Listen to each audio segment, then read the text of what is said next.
Un poco más tarde en esa tierra de desencanto. El colegio era grande, ocupaba 4 manzanas de barrio tranquilo en la parte vieja de la ciudad. Tenía 2 edificios separados, uno para preprimaria y primaria, otro para la secundaria y el bachillerato. Cada edificio tenía una cafetería y un patio con mesa al aire libre, una cancha techada donde los alumnos recibían la clase de deportes y un jardín. Cada área tenía un portero. El encargado de la puerta de primaria era un viejito que usaba el pantalón por encima de la cintura.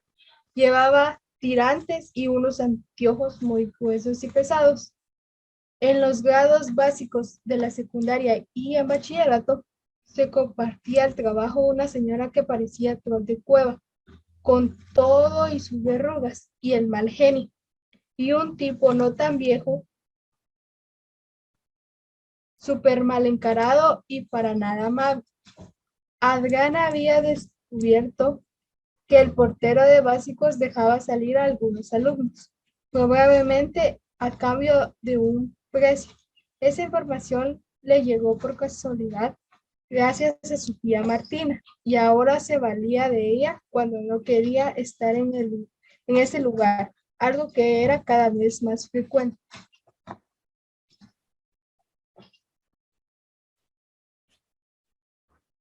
La tía Martinita no era su tía.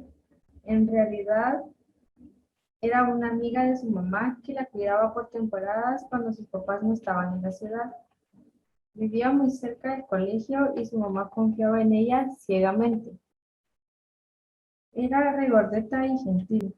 Casi todo el tiempo estaba de buen humor, a menos que tocaras uno de sus santos o trataras mal a uno de sus gatos. Era muy devota a la Virgen de la Concepción, al punto que cuando era joven había donado su pelo varias veces para hacerle cabelleras a la imagen de su parroquia. Tenía unas manos privilegiadas con las que reparaba las túnicas antiguas de las imágenes religiosas y participaba con el celo en todas las actividades de su iglesia. Una tarde, la tía Martinita le dijo a Adriana que debían ir a confesarse. La niña no encontró la manera de decirle que no deseaba ir, así que media hora más tarde se vio entre mujeres que hacían fila para decirle al padre sus pecados y recibir su penitencia. La tía no la dejó llevar su iPod, por lo que estaba a merced de los cuchicheos que llenaban la nave literal de la iglesia. La mayoría eran señoras mayores que llevaban una mantilla negra de encaje sobre la cabeza. Conversaban en pequeños grupos y se abanicaban. Adriana nunca había visto tanta gente con abanicos, pero lo entendió después de unos minutos cuando empezó a sofocarse. Había unas cuantas mujeres bastante más jóvenes que no llevaban mantilla y con las que nadie hablaba. Si su mamá estuviera ahí, le preguntaría por qué. ¿Sería porque sus faldas eran cortas, porque estaban muy maquilladas o solo porque eran de otro lado? Cierto cuchicheo llamó su atención porque conocía los nombres de aquellos de quienes se hablaba. Dos señoras estaban muy entretenidas comentando que a Richie y a otros 3 muchachos de bachillerato los habían agarrado en la parte de atrás de la tiendita de la Julia, con cervezas y cigarros en la mano y que estaban jugando a las cartas. Decían que era una pena. Un muchacho tan guapo y de tan buena familia se perdió por el mal camino. Qué terrible, qué terrible. Cuando se escandalizaban, agitaban más el abanico que tenían en la mano y cuando algo les indignaba, lo levantaban cerrando sobre sus cabezas, aunque intentaban no alzar la voz. Las señoras comentaron que quien los había dejado salir del colegio era Santos, el portero, que al finalizar cada periodo se hacía loco por unos minutos en el baño, dejando la puerta sin llave, y los que eran listos aprovechaban para salir.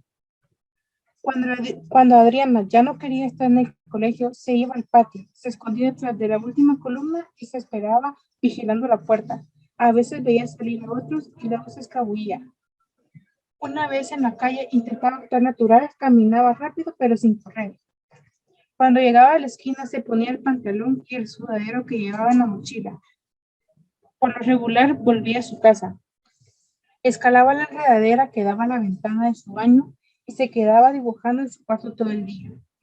Otras veces solo caminaba por ahí. Mateo esperaba verla en la clase de matemáticas, pero ella no se apareció. Luego esperaba verla en la clase de ciencias naturales. Pero tampoco apareció.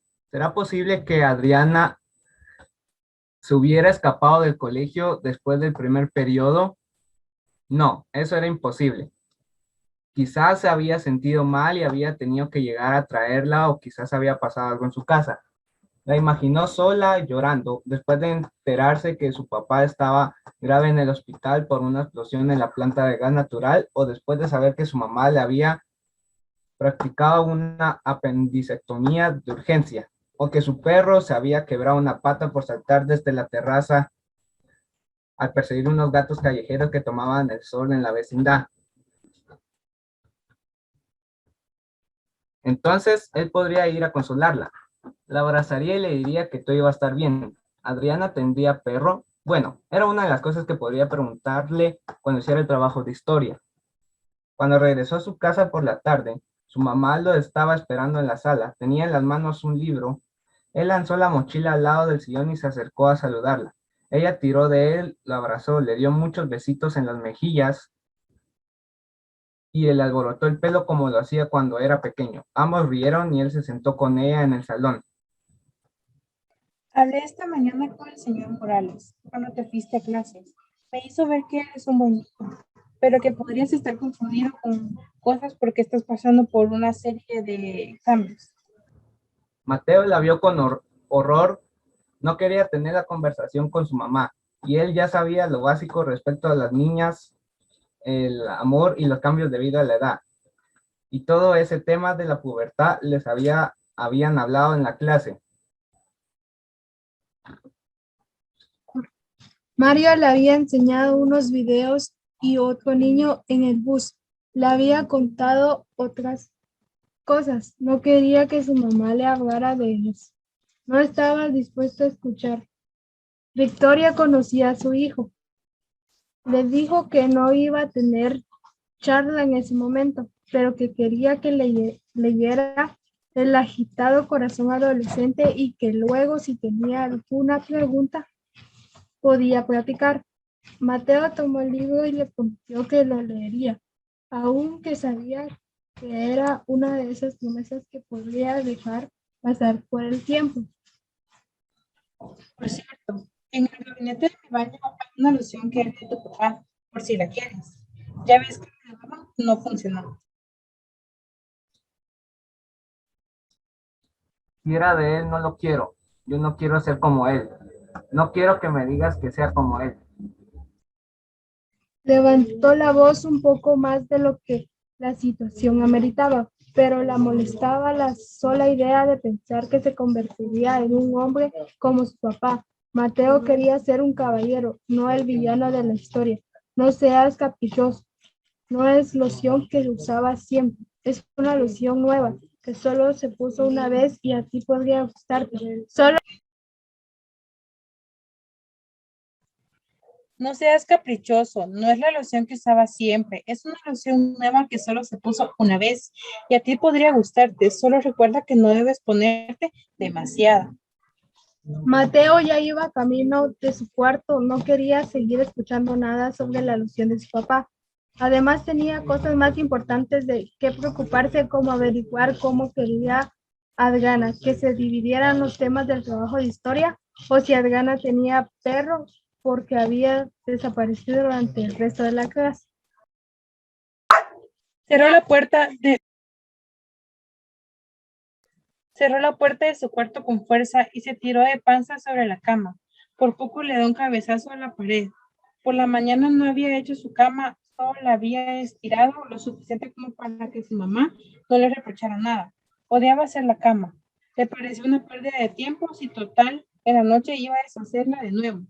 Antes tenía una nana que se hacía cargo de limpiar y ordenar su cuarto, pero desde que su papá no estaba, solo venía una muchacha a limpiar la casa 3 veces por semana y su mamá había decretado que su hermana y él tenían cada uno que hacer cargo de sus cuartos. ¡Qué pereza! Buscó cerca de la almohada y encontró el libro del rey Arturo. Esa era una buena lectura, no el librito ese sobre adolescentes. Los grafitis del martes. Dos pintores le volvían el color amarillo a la pared, donde todavía se distinguían unos osos panda, bambú. Además, había una frase a medio borrar. Hacía unas semanas que los dibujos aparecían en las paredes del barrio. Algunos eran borrados a los pocos días, otros permanecían un par de semanas hasta que eran cubiertos por otros grafitis. En el bus, los niños se agolpaban en las ventanas para verlos, hasta que el conductor les daba un grito y todos volvían a su lugar. Cuando pasó frente a los osos, Mateo no se fijó en ellos porque su atención se dirigió a alguien que miraba trabajar a los pintores. Era Adriana, quien no usaba el bus escolar, sino que caminaba desde su casa al colegio. Se había detenido frente al grafiti y veía cómo los rodillos pasaban sobre el dibujo. Mateo pensó que ese día sí podría hablar con ella y el corazón se le puso contento. La primera clase se le hizo eterna. Tenía que esperar que terminara para poder acercarse a Adriana y saludarle. Básicamente iba a hablarle por primera vez y todo tenía que salir bien. Esperaba que Mario no lo dejara en paz y no le dijera nada que lo avergonzara delante de él.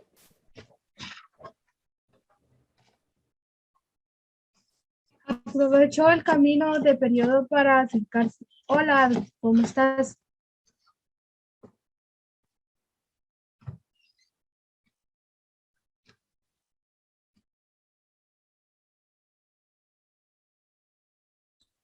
Hola Adri, ¿cómo estás?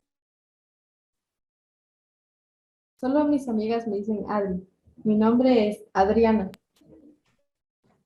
Ah, le largó ella con brusquedad. Perdón, Tartamudeó Mateo. pensé que todos te decían así. Se quedó medio cortado, viéndola mientras el rubor se adueña de su cara y cuello. Adriana le dijo que tenía que ir a la siguiente clase y se fue sin darle la oportunidad de decirle más. Él se quedó congelado un momento, seguro de que Adriana no era así, de brusca. Regularmente quizás estaba de mal humor por algo. Esa tarde no tenía ganas de leer, así que se puso a jugar Minecraft hasta que la voz de su mamá lo sacó de su casa virtual, donde estaba sembrando unos árboles. Mateo, ven a poner la mesa para la cena.